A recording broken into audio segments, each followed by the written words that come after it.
are at home with Jim and Joy, and you are an important part of our EWTN family, and we are very delighted that you've welcomed us into your home. Please send us an email with any question or comment to jimandjoy@ewtn.com. And remember that you can always listen to this show. Just go out to EWTN's Podcast Central at ewtn.com/radio/podcast, or wherever in the world you are listening to your podcasts. Now today we're welcoming back bioethicist and author Samantha Stephenson to our show.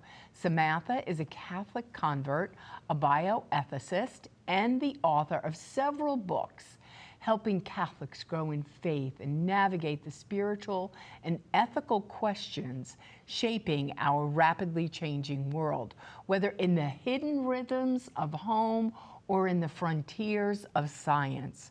She hosts the podcast Brave New Us and writes the Choosing Human newsletter on Substack. So today she's here to speak with us about gardening and how it can bring peace to your home in her newest book, Grow Where You're Planted, Reclaiming Eden in Your Own Backyard. Go out to our website, snstevenson.com or choosinghuman.org. And the book is physically beautiful. She covers so much in it. It engages you as to say, wait a minute, I need to get outside and do this. I can do this. Whether you start small or you go big, but start somewhere. And she's going to unpack the beautiful engagement of us and being outdoors and gardening and really blooming where you are planted, wherever you might be. Well, she's hitting on so many things here. I mean, she's accurate on gardening and planting and seeds, the seasons of the year, what's happening, you know, what you can grow, how you nurture that, care for that. What happens when things are rotting and dying? Does that mean maybe everything's over, but something else is going to happen? So all that's good. And like you said, Joy, it's a beautiful book. I mean, it's laid out beautifully. The colors are really wonderful. All the images on the inside. And I know that she had something to do with that, but that's a tribute to Sophia Press. Yes. I mean, which is just a great group regarding books and publication. So. And this is really another antidote to the malaise, to the screen-saturated world. Get your hands in the soil. Yes. There's so many illustrations throughout Scripture about working the soil and growing and so on. And Samantha, brings those out just beautifully. So we'll be right back. There's plenty more to come. Grow Where You Are Planted, EWTNRC.com. Strongly recommend the book. We'll be right back. Don't go away.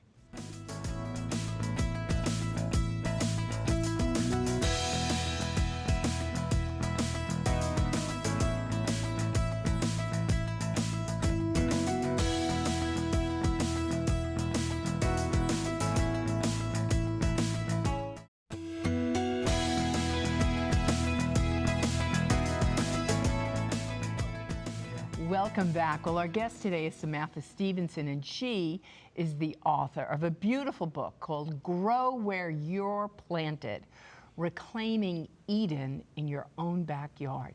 Go out to our website, snstevenson.com or choosinghuman.org.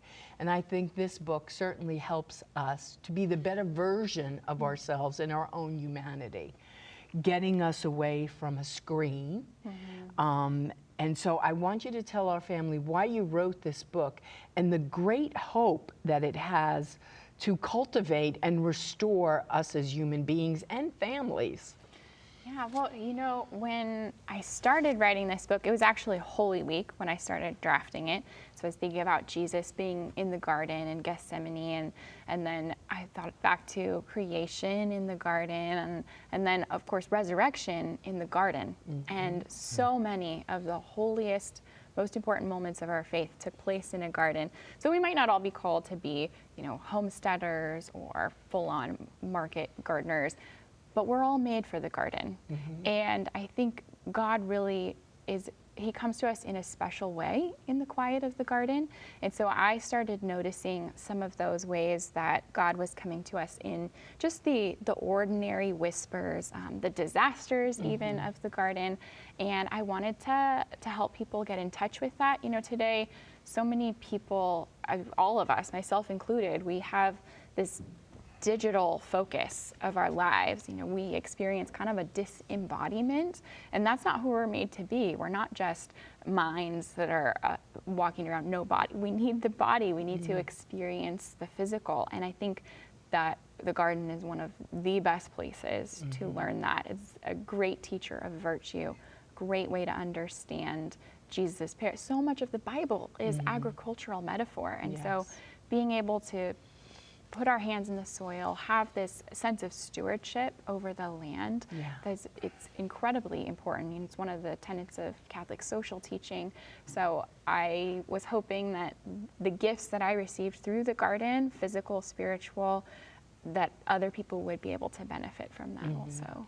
And it is very real. Like, there are so many things in the world right now that we just can't control. And they're so out of our control. But maybe if you have a raised garden on your deck or in your backyard, or a plant, or just something simple that you can take care of, and it will bring you joy and happiness. And so it's kind of like, well, I can plant these 12 plants and water them, and it's okay with the world, right? It's like I fix this one area. It's an illusion of control, but it is you are in charge of how it grows, how it cultivates.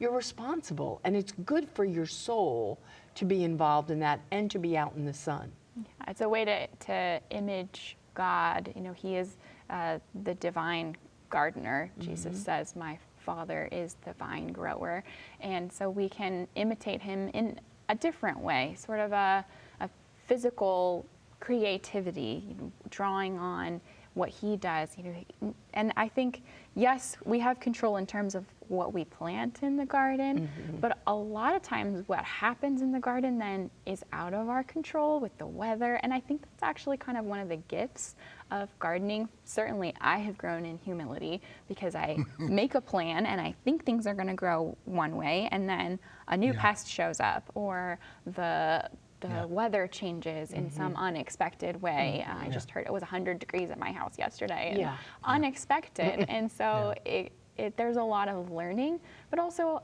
a lot of opportunity to kind of surrender things. And I think that's really important posture to have in our spiritual lives as well. Well, I was a city person myself, but your father was a farmer. He was. But as you're speaking, I'm thinking to myself, and I've known a few, I've never met an arrogant farmer. Okay, because that's what you're saying. You know, things do get out of control. The weather gets out of control. The soil, what's happening there. Some things are growing that aren't supposed to be growing. Things are happening. I've never met a farmer that wasn't dependent upon God, that didn't pray and say, "I need your help. I'm going to do the best thing I can." And your whole focus, it seems to me, in getting to know you and your books. I mean, you really are about. You meet God's grace in the ordinary. You find out about God in the ordinary. You find out how this world is kind of functioning, what you can, what you can't do. God's grace shows up. And that's just so beautiful and so important, such a great lesson for our children. How do your children feel about the garden? I mean, are they like, we got to work the garden, or what? Or they get wonder in it, or what? Yeah, so they each have a garden bed that's theirs. They get to choose what to plant in it. So they like that, and they tend it to varying degrees. They're still a little young, but we have raspberry bushes, and my first son, my second child, he spends hours in summer, and it's between, we have a row of zinnias, which are very tall, and so he'll be between the zinnias and the berry bushes. Like, where is Bennett? He is just stuffing his face with raspberries. We planted fruit trees when we first moved into the property, and it's been about 5 years now. We're finally starting to get fruit, so they're very excited when they see the fruit, and I think they really like it. I have my sons. They help. My daughter helps shuck the corn. My sons help with the beans, and we got a jar or two of beans last summer. But they're like, look at the beans we got. My my son says, "This is the best. These are the best beans I've ever had." He's every meal for him is the best meal he's ever had. But it is true. I mean, when it comes from your hands and you participated with God to grow them. I like the story how you share it, like when you built the beds that look like 12 graves outside, right? They did. That's And so yours was like, we don't want to look like 12 graves, really. We just buried 12 people. But the beauty of that, right? And everyone participating and making it grow and watching it. I mean, you're in it for years. You're in it, right? And so you got commitment, you got time and energy, sweat and tears and prayers, which is so beautiful. And that the children could come up alongside of you. It's training them and raising them up in the way that they should go and learning the natural lessons, the spiritual lessons, the virtues that you have to develop, right? Because it's just straight out hard work, but you get to do, or at Labora where you're praying and working. As we were sharing about your children, I saw out of the corner of my eye they were showing images. Oh, really? All of them were very dirty, I can say that. I mean, they were just covered with stuff. That's really cute. They do like to. They spend a lot of time in the dirt. Yeah. It's interesting about your son and his, just really desire to do this for hours on end. It brings me back to Adam, and just that he was the firstborn. The woman comes from him, but it focuses upon him tilling, working. Working with the Creator to provide. Maybe there's just something instilled, not that women can't do that, they are doing it, you're doing it, but there's something down deep in terms of the calling of to provide in men, in boys, should be there. If it's not, then something's up. Yeah, well, he's my little construction worker, so he's constantly out there building, a new fort, something. He just wants to create something, and I love watching that drive. So all these learnings that you're talking about, okay, I mean, you really, when I first saw the book, I said, is this really serious about gardening? I mean, is this like the information that you need about the seeds and how you do it in the time of year and what's going on. So this is serious. I mean, you could have just wrote the book without anything spiritual in it and say that this is helpful, this is healthy, there's healthy and unhealthy ways maybe to do these things, and this is it, this is the seasons of the year, this is how you do it, this is how you tend to it. And then you get into, I'm recommending these tools and things for you or something, so you're kind of doing that, and so on. So that's all there, but then all this spirituality and metaphors. And you start with the seed, the parable of the sower and the seed. So when I got in, I said, oh, this is really this is like a Bible lesson. This is like really here. And you really, I was amazed at how the extent of it, but it all fits together, the practicality and what you got to do in planting, different times, and then the spirituality of it. So tell us more about that. I love that one that I read in particular on the sower and the seed. You must have, I don't know how many in here. There's quite a few. It's like you said, it's the Ora and Labora for each season. So there's the prayer to set the tone for the season, and then for people to reflect on as they go throughout the season, then the chores, the practical of what do you tend to. So I'd say, I think a couple of really stand out as being memorable to me. One is this concept of chill hours. So when you get a fruit tree, it's probably obvious that if you get a tropical fruit tree like mango, banana, if you can't plant that where I live in Idaho because it freezes and the tree becomes a potato. It doesn't work. It won't. It'll just die. But I didn't understand when we first were planting fruit trees. It goes both ways. So some of the fruits that I like the best, like nectarines, peaches, cherries, apples, they actually need a certain amount of chill hours in order to bear fruit. And I grew up in Hawaii. I am not a winter person. I'm still not a winter person. However, I've really grown to appreciate this concept of dormancy, apparent death, the cold, the real rootedness that happens during the winter season.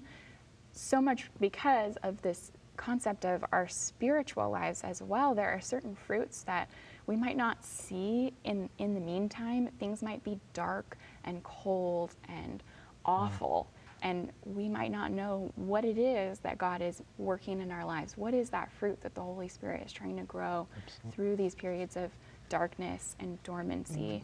So that has been really helpful to me as well.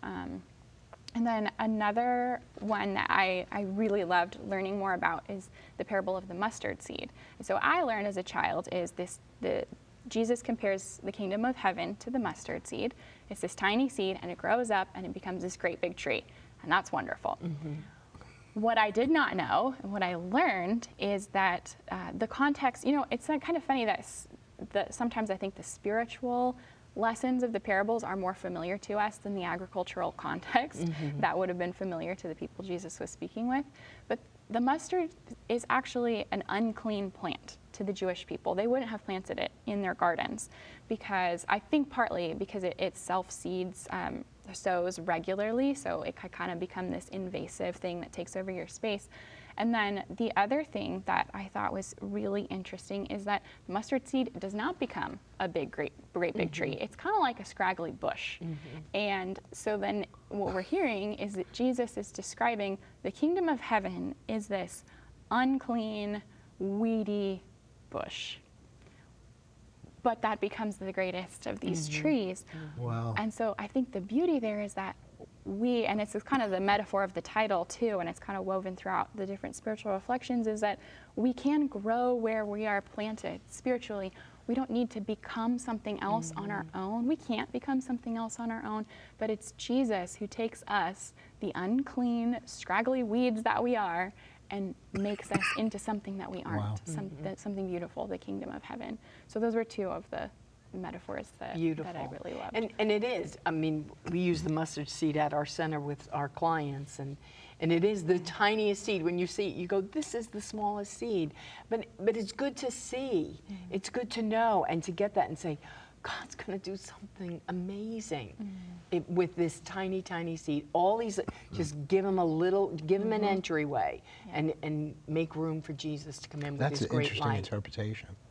Yeah, I had help from Father Thomas Keating was Okay. a Yeah, great because I've source never for heard that. that, and that's really interesting. Because as you were saying, I'm saying, it sounds like you're making Jesus look bad. He's in real problems. You know what I'm saying? But the interpretation was, he's not speaking about that tree that thing becoming so huge, because it doesn't. So what can come out of this kind of despicable thing by the grace and mercy of God, a theology of suffering, and what comes out of that, of dormancy in life, is coming out of it. It's huge. I had a guy just visited yesterday with me, and he's a Presbyterian guy, and he's just, really solid guy with obeying everything that he knows. And he just got into, because his wife had colon cancer, and then he had a dramatic thing, then his daughter had a tumor. I'm just, listening to the guy, and he just starts crying. He's about 74 years old, so he says, but so many good things I believe. He came out with the theology of suffering, and I'm saying this. I kind of look. Do Protestants have a theology of suffering? Some of them don't. Some of the theology is that if you're having this, you got a problem. But this guy didn't have that, and I don't know if he read John Paul II and the good news of suffering. John Paul II says, when I returned to the church, I said, oh, here we go. Maybe this is why I left. Now we're going to hear all about suffering, and so on. But that's what you're saying. And that's something that we're not teaching. It's something that we can't interpret. We leave the Lord. We leave when the Lord says, in this world you're going to have tribulation, you're going to have suffering. Be of cheer. The mustard seed's the greatest plant. And you're saying, really, it's not looking like that. That's huge. Only by the grace and power of Jesus, he makes us into something far beyond what we could ever imagine. We're going to take a break at this point and hold you over for the final segment. We want to learn more about blooming where you're planted. We'll be right back. Plenty more to come. Don't go away.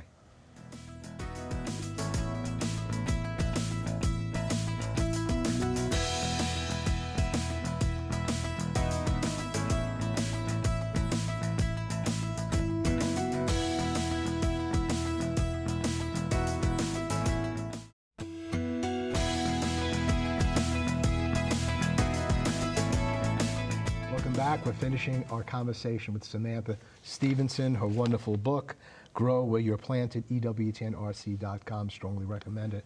So, I saw some things in your book about dormant seasons and limitations. Then I saw the word rottenness, and I said, maybe I'm not seeing that right. What is rottenness? Is that a good thing, a bad thing? Can you speak to this at all and clear things up for me? I'm not a farmer, not a gardener. Yes. So in the chapter on fall, I write about that practical side, but also just the spiritual metaphor of compost and God taking so what we do in compost, we take our scraps, basically our food scraps, leaves from the garden that have fallen, and you put it all together, and through this process it breaks down and it actually becomes this incredible resource to feed your garden, and the fruits grow.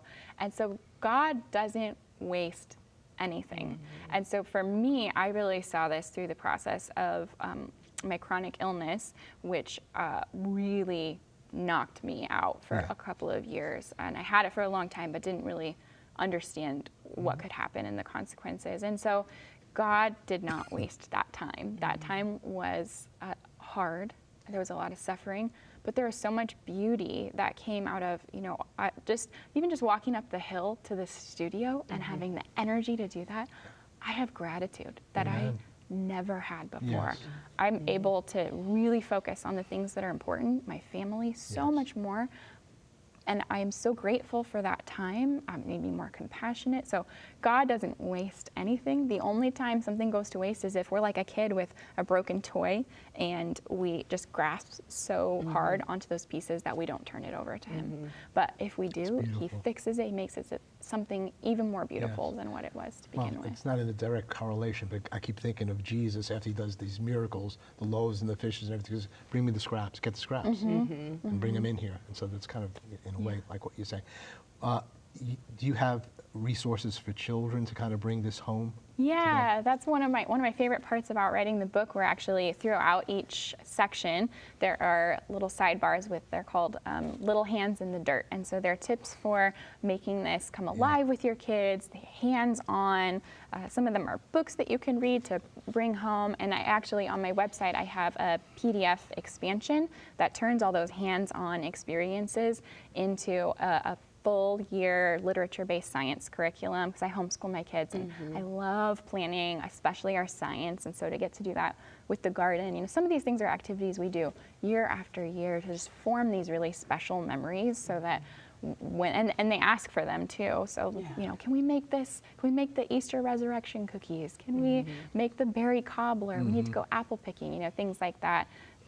It's just so special. The time that we have with them is so short, so we want to be able to give them this sense of rootedness and to carry on those memories with their family and harken back to what we did as a family. And it's only mom who could do that, so you get to cultivate everything that is good and true and beautiful in their souls. It's been great to have you back. Thank and you. 2 wonderful books for having me that you've back. got, the Bill Bind. What was The Bellbind letters. Bellbind letters. Yeah. And then we've got Grow Where You're Planted. Thank you so much for not keeping this all to yourself, but blessing the church at this time of struggle in terms of old technology and other things and the screens, and saying, my mother used to sing, the best things in life are free. The best things in life are really there. And so thank you so much for the gift that you have in sharing it with us. Go to snstevenson.com, snstevenson.com. You can have the resources there for the children. You're an important part of this EWTN family, and you're never alone. You're always at home with Jim. Enjoy. Bye now.